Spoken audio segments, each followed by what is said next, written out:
नमस्ते दोस्तों, ज्ञान की इस यात्रा में और जीरो नॉलेज कॉन्सेप्ट में आप सबका स्वागत है। आज का टॉपिक मीडियम पर है और मीडियम को हम लोग डिटेल में समझेंगे। तो चलिए वीडियो को शुरू करते हैं और एक एक चीज को ए से जेड तक यानी जीरो से हीरो तक हम लोग समझेंगे। चलिए वीडियो को शुरू करते हैं। सबसे पहले मैं टॉपिक लिखता हूँ। अब टॉपिक क्या है? मीडियम। देखिए सिंपल बात है, मीडियम का मतलब होता है मिडल वैल्यू।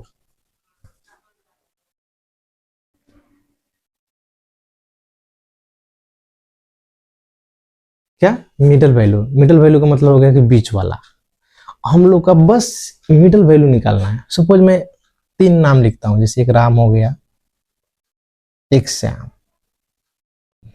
और एक लास्ट में अमित। तो आपको करना क्या है कि बस बीच वाला खोजना है कि बीच वाला किधर है। तो ये फर्स्ट वाला है, ये लास्ट वाला है, बीच वाला यही है ना। तो इससे हमारा क्या होगा कि मीडियम हो गया।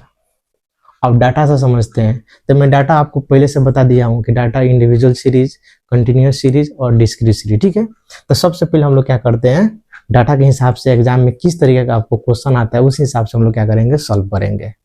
तो सपोज मैं एक डाटा लिखता हूँ 0, 2, 4, 6 और 8। अगर इस किस्म का डाटा है, ठीक है, और आपको बोला है कि मीडियम निकालना, फाइंड मीडियम, सिंपल।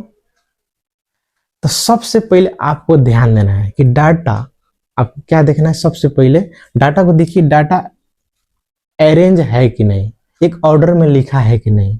डाटा आप दो तरीका का लिख सकते हैं। सबसे पहले फर्स्ट में एक असेंडिंग ऑर्डर में। अब असेंडिंग ऑर्डर क्या है? ये जो डाटा लिखा है ना, घटतों से बढ़दो क्रम, ठीक है, उसको हम लोग क्या कहेंगे, असेंडिंग ऑर्डर कहेंगे। अब जैसे कि सबसे छोटा वाला नंबर 0, उसके बाद में 2, 3 भी लिख सकते हैं, 4, 5, 6, 7, एक ऑर्डर में लिख रहे हैं। ठीक है, मतलब कि छोटा नंबर से बड़ा नंबर तक। ये हमारा और भी हो सकता है, ये हमारा क्या है, असेंडिंग ऑर्डर है। कभी डाटा क्या होता है कि एक और तरीके से लिख सकते हैं, डिसेंडिंग ऑर्डर। ठीक है, अब डिसेंडिंग ऑर्डर में क्या होता है कि जो बड़ा नंबर लास्ट में जो 8, जैसे मान लीजिए ये बड़ा नंबर है तो 8 लिख लिए, उसके बाद में उससे छोटा, उसके बाद में उससे छोटा, ठीक है, उसके बाद में 4, उसके बाद मतलब कि बड़ा से छोटा, उसको हम लोग डिसेंडिंग ऑर्डर। तो इस तरीका भी डाटा आप अरेंज कर सकते हैं। तो आपको मर्जी है, डाटा को जिस तरीका को आप आराम से लिख सकते हैं। तो यहाँ तक हम लोग डाटा इसी तरीका को क्या करना है कि अरेंज करना है। आप असेंडिंग ऑर्डर में अरेंज कीजिए तो, या डिसेंडिंग ऑर्डर में अरेंज कीजिए तो। जब अरेंज हो जाएगा उसके बाद में आप क्या करेंगे, आपका काम शुरू होता है अब कि फाइंड मीडियम। और मीडियम कैसे निकालेंगे, तो पहला हम लोग देखेंगे।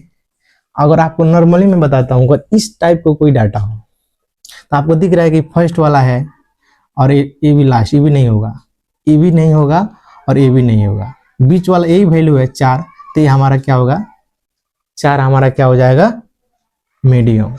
मगर हम लोग ऐसे मीडियम इक्वल टू 4 नहीं लिख सकते। एक तरीका होता है, जब एग्जाम में आप बैठे हुए हैं तो आपको सबसे पहले एक तरीका से आपको क्या करेंगे, डाटा को प्रेजेंट करेंगे, हिसाब को सॉल्व करेंगे। ठीक है, तो सबसे पहले आपको करना क्या होता है कि इधर लिखेंगे सोल्यूशन।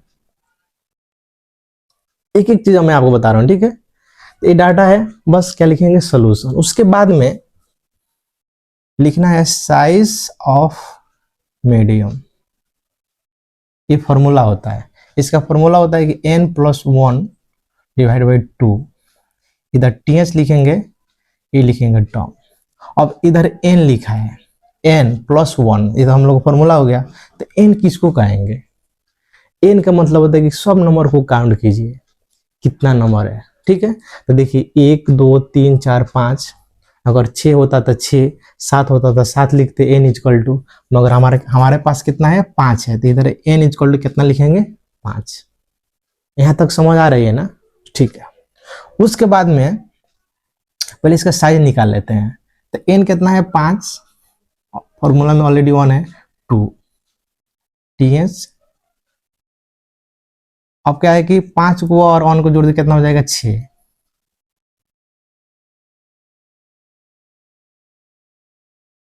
दोनों डिवाइड करेंगे तो कितना आ जाएगा, 3।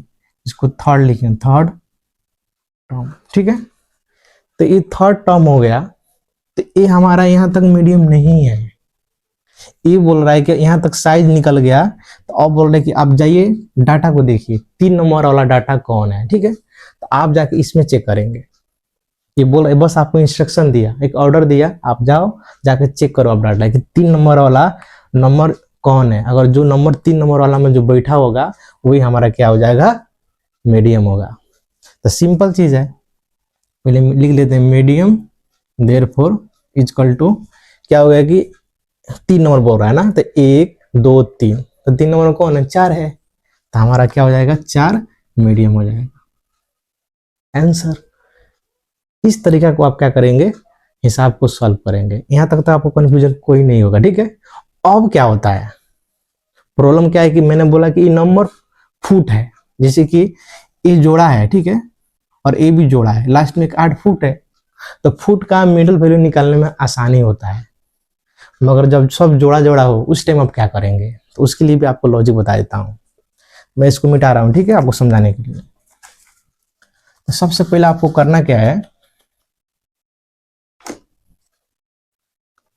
0 2 4 6 8 और 10, मैंने बस एक्स्ट्रा एक 10 लिख दिया, ठीक है। तो ये सब जोड़ा जोड़ा, ये भी जोड़ा है, ये भी जोड़ा है, और ये भी जोड़ा है। तो ये दोनों का जोड़ा के बीच में क्या है, 4 6 है। तो हम लोग को मीडियम निकालना है ना। तो मीडियम में हम लोग को वैल्यू एक ही चाहिए। अब सब जोड़ा जाए इसको, अब 4 और 6 को तो जोड़ा है, तो उसको तो दोनों को तो नहीं लिख सकते मीडियम वैल्यू। तो करना क्या होता है, सिंपल चीज है, हम लोग का लॉजिक क्या है कि सोल्यूशन लिखेंगे। उसके बाद में आपको क्या करना है कि मीडियम इक्वल टू, इसके लिए सिंपल चीज है, ये जो है ना इसको एवरेज निकाल दीजिए। तब 4 और प्लस 6 को क्या करेंगे, जोड़ देंगे और 2 से डिवाइड करेंगे, तो क्या हो जाएगा, 10 हो जाएगा। उसके बाद में 2 कितना है, 2 से डिवाइड करना है, तो 10 और 2 से करेंगे तब 5 आ जाएगा। तब 5 हमारा क्या हो जाएगा, मीडियम, ठीक है। तो इस तरीका का हम लोग क्या करेंगे, अगर इस किस्म का डाटा होता है जोड़ा जोड़ा वाला, फुट नहीं है, फुट में तो आसानी से हम लोग मीडियम वैल्यू को फाइंड कर सकते हैं, मगर जब आपको जोड़ा जोड़ा नंबर है तो उसके लिए आपको बस इस तरीका को आप क्या करेंगे, सॉल्व करेंगे। तो हम लोग ये सिंपल वाला था, ये सब इंडिविजुअल सीरीज है, ठीक है। तो सिंपल वाला हम लोग इस तरीका को आपको सॉल्व करना होता है। बात करता है कि एग्जाम के लिए बस 1 मार्क 2 मार्क का क्वेश्चन आता है, सिंपल होता है। अब हम लोग क्या करेंगे कि ये तो सीख लिए, अब ये सब इंडिविजुअल सीरीज था, हम लोग अब पढ़ेंगे डिस्क्रीट सीरीज। डिस्क्रीट सीरीज में आपको मीडियम वैल्यू कैसे फाइंड आउट करते हैं उसको जानेंगे।